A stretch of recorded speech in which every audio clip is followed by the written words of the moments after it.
मृत्यु की बात कर रही हूं, जरा गौर से सुनिएगा। यमराज जी यमलोक के दरवाजे पर बैठे थे, पास में पंछियों के राजा गरुड़ देव भी बैठे थे। दोनों आपस में बातचीत कर रहे थे और एक वृक्ष था, तो वृक्ष पर एक कबूतरी और एक कबूतर का जोड़ा बैठा हुआ था।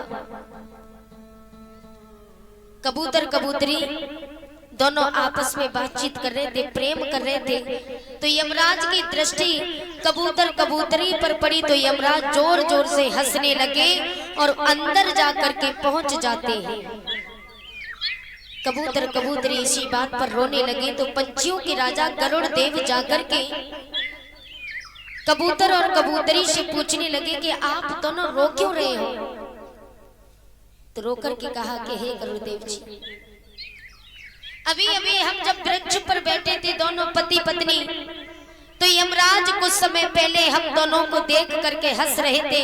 तो मुझे आज ऐसा लगता है कि आज हम दोनों के प्राण संकट में हैं, आज हम दोनों का अंत है। तो गरुड़ देव जी ने कहा कि चिंता मत करो, मेरे होते हुए तुम्हें मृत्यु सता नहीं सकती, मैं देखता हूं कि तुम्हारी मृत्यु कैसे आती है। गरुड़ देव जी ने कबूतर कबूतरी को अपनी पीठ पर बिठाया और उस जगह ले गए जिसका नाम है लोकालोक पर्वत। लोकालोक पर्वत पर ना कोई मनुष्य रहता है, ना पशु पंछी जानवर, कोई नहीं रहता। यहाँ तक कि सूरज की एक किरण तक नहीं पहुंचती है लोकालोक पर्वत पर। वहां सिर्फ अंधेरे के सिवा कुछ नहीं था, वो अंधेरे की दुनिया है। गरुड़ देव ने लोकालोक पर्वत पर कबूतर कबूतरी को छोड़ दिया और कहा कि यहाँ तुम्हें मृत्यु नहीं सताएगी। ये बात कह के गरुड़ देव जी यमराज के पास गए। यमराज अपने हाथ में यमपास लेकर के आए, जिससे प्राणों को खींचा जाता है। मनुष्य के प्राणों को यमराज अपने यमपास से ही खींचते हैं, ऐसा गरुड़ पुराण में लिखा है। यमराज से पूछा कि यमराज जी एक बात बताइए, अभी अभी आप यहाँ बैठ करके कबूतर कबूतरी को देख करके हंस रहे थे, वो क्यों, और आप जा कहाँ रहे हो। यमराज ने कहा मैं लोकालोक पर्वत पर जा रहा हूँ।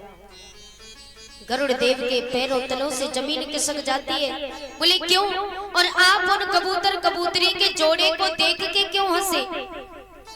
तो जवाब दिया कि सुनना चाहते हो तो सुनिए। मैं इसलिए हंस रहा था कि कबूतर कबूतरी का जोड़ा अभी अभी एक वृक्ष की डाल पर बैठा था, तो मैं इसलिए हंस रहा था कि इन दोनों की मृत्यु लोकालोक पर्वत पर लिखी है और ये दोनों वृक्ष की डाल पर बैठे, तो कुछ समय बाद तो इनकी मृत्यु लोकालोक पर्वत पे है और ये दोनों बैठे यहाँ हैं। तो मैं इसलिए हंसा कि ये वहां जाएंगे कैसे, मृत्यु वहां लिखी है और ये बैठे यहाँ हैं। तो गरुड़ देव जी ने जैसे ही सुना एकदम से घबरा गए कि हे भगवान, ये मेरे हाथों से क्या हो गया। अच्छे भले कबूतर कबूतरी वृक्ष की डाल पर बैठे थे, ना गरुड़ देव जी लोकालोक पर्वत पर ले जाते और ना उनकी मृत्यु लोकालोक पर्वत पर होती। तो मृत्यु को तो बहाना चाहिए, जिस भेष में जिस जगह पर तय कर वहां मृत्यु तुम्हें खींच करके ले जाएगी और हम चले जाते हैं और हमारे प्राण निकल जाते हैं। तो मैया देवकी ने लाला को हृदय से लगा लिया। भगवान ने कहा मां चिंता न करो, भगवान श्याम सुंदर मथुरा नगरिया में निवास करते। एक दिन भगवान को भूख लगी।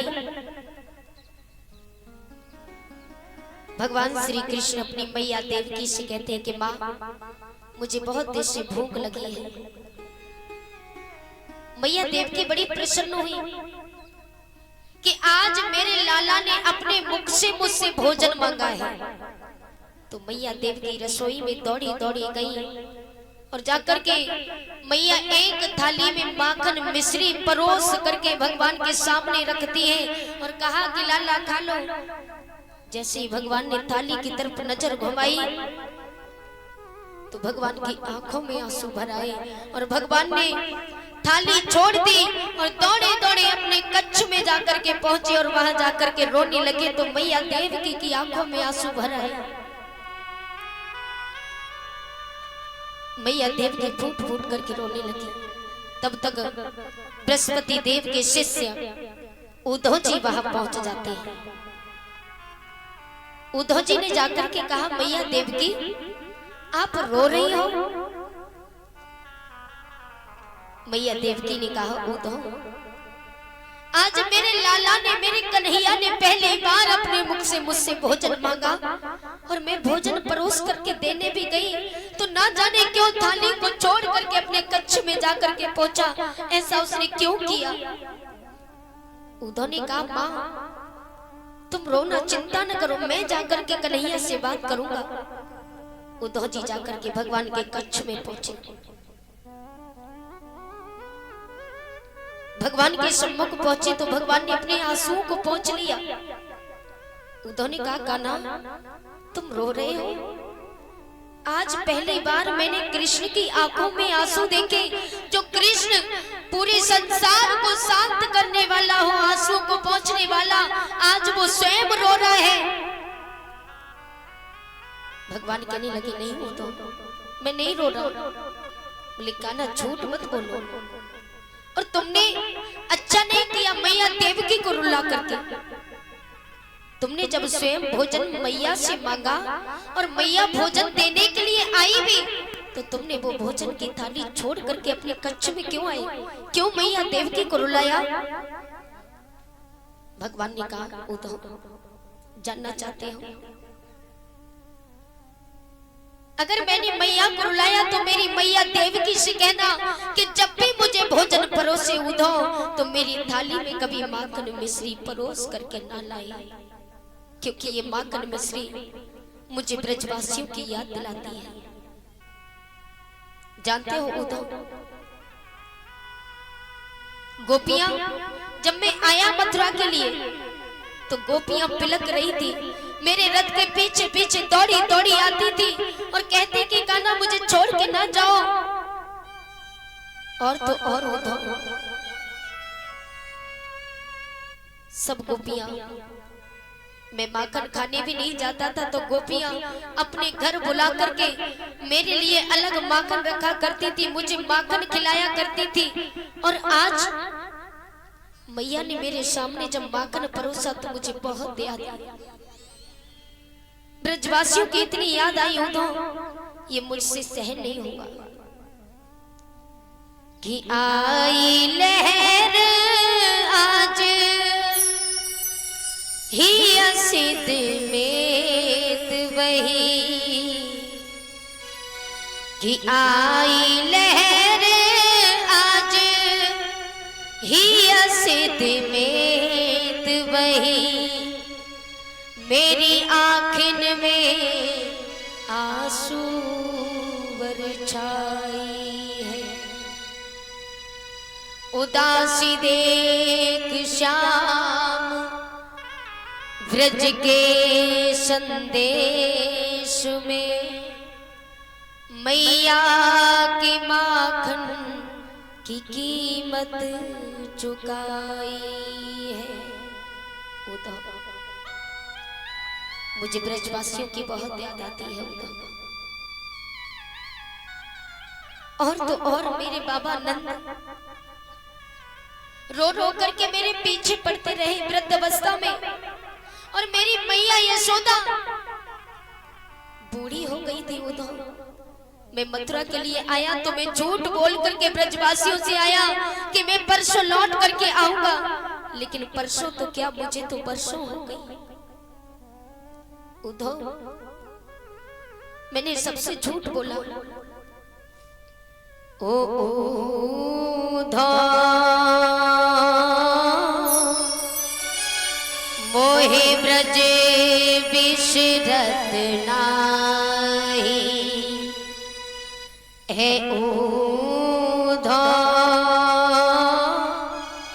मोहि ब्रज बिसरत नाही। ऊधो मोहि ब्रज बिसरत नाही। हंस सुता की सुंदर कलरव, हंस सुता के सुंदर कलरव, हंस सुता के सुंदर कलरव, और कदमन की छाई। ऊधो मोहि ब्रज बिसरत नाही। ऊधो मोहि ब्रज बिसरत नाही। भगवान कहते ऊधो बिसरत माने भूलना। मैं ब्रजवासियों को भूल नहीं पा रहा हूं। उन कदम के वृक्षों के नीचे बैठना, कदमों के वृक्ष की छाई, मुझे आज भी ये सब बहुत याद आता है। जानते हो ऊधो, मुझे जरा सा भी जुकाम होता तो मेरी मैया तमाम वैद्यों को बुलाती और कहती मेरे लाला को का भयो, मेरे लाला को का भयो, मेरे लाला को चीख क्यों आई। बड़े बड़े ज्योतिषियों को बुलाती, मेरे लाला को नजर तो ना लग गई किसी की, मेरे लाला क्यों रो रहे हो। वो मैया पागल हो जाती थी ऊधो। और मैंने क्या किया पता है ऊधो, जब मैं मथुरा के लिए आया ना तो मेरी मैया रो रही थी, जिसने मुझे उंगली पकड़ करके चलना सिखाया। आज मैंने उसी को रोता छोड़ करके और मैं मथुरा के लिए चला आया तो मेरी मैया नंगे पांव वृद्ध अवस्था में मेरे रथ के पीछे पीछे दौड़ी आई और कहा कि लाला मुझे छोड़ के ना जा, कन्हैया तेरे बिना मैं मर जाऊंगी। मैंने पीछे मुड़ करके भी नहीं देखा, क्योंकि मैं पीछे मुड़ के देखता तो मैया के आंसुओं को देख करके रुक नहीं पाता। मैया के आंसुओं को देख करके मैं कोमल हो जाता, शायद रुक जाता। और मैंने क्या किया मालूम है ऊधो, मैंने मैया से कहा कि मैया मैं परसों लौट करके आऊंगा। मैं झूठ बोल करके आया ऊधो मैया से। ऊधो मुझे दुख होता है, जब मुझे परसों लौट करके जाना ही नहीं था तो फिर मैं मैया से झूठ बोल करके आया ही क्यों। लेकिन ऊधो यदि मैं मैया से झूठ बोल करके नहीं आता तो मेरी मैया कब तक मर गई होती।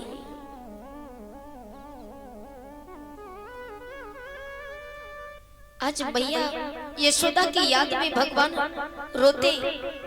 ऊधो मेरे बाबा कभी खड़ाकू नहीं पहनते थे पाँव में, नंगे पाँव चारों तरफ घूमते थे, कभी पाँव में खड़ाकू को नहीं पहना। जानते हो क्यों? जब मैं छोटा सा था मेरे पाँव में पैंजनियां बंधी हुई थी, दौड़ता था तो पूरे आंगन में छम छम करके जाता था। मेरे बाबा ने पैरों में कभी खड़ाकू नहीं पहने, वो इसलिए बाबा जब बाहर कहीं काम करने के लिए जाते थे ऊधो तो वो जानबूझ करके नंगे पाँव जाते थे, ताकि मैं मैया से शिकायत करता कि मैया देखो बाबा नंगे पाँव जा रहे हैं। तो मैया बाबा को डांटती थी। तब मैं अपने सर पर बाबा के दोनों खड़ाकू को रख करके नन्हे नन्हे पाँव से चल करके जाता, अपने बाबा के पैरों में खड़ाकू डालता, बाबा तब खड़ाकू को पहनते थे। और जिस दिन से ऊधो में मथुरा के लिए आया उस दिन से मेरे बाबा ने आज तक अपने पाँव में खड़ाकू नहीं